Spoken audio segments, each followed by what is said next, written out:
Hi there everyone, welcome to my channel. So in this video guys, we will talk about what is facial recognition. Before we start, I would like to say thank you so much to all my viewers, silent viewers, and supporters in my channel. Thank you for watching and supporting with my channel. If you are new with my channel and then you like this video, please hit the like button. Don't forget to share and please support my channel guys by clicking the subscribe button. So let's begin. What is facial recognition? Facial recognition is a technology that identifies or verifies individuals by analyzing and comparing patterns based on their facial features. It typically involves capturing and processing digital images or video frames of a person's face and then using algorithms to map and analyze unique facial characteristics such as distance between eyes, nose, and jawline.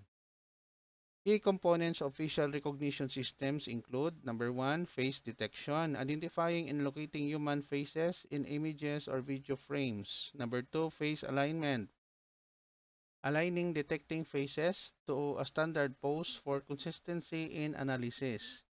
Number three, feature is extraction, extracting unique facial features from the detected face to often represent a numerical code or template.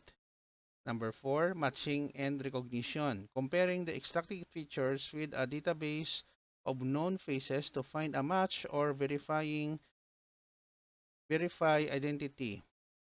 Facial recognition technology is used in various applications, including security systems, user authentication, or devices like smartphones, surveillance, and marketing analytics. While it offers benefits such as convenience and enhanced security, it also raises ethical concerns related to privacy, surveillance, and potential misuse of personal data.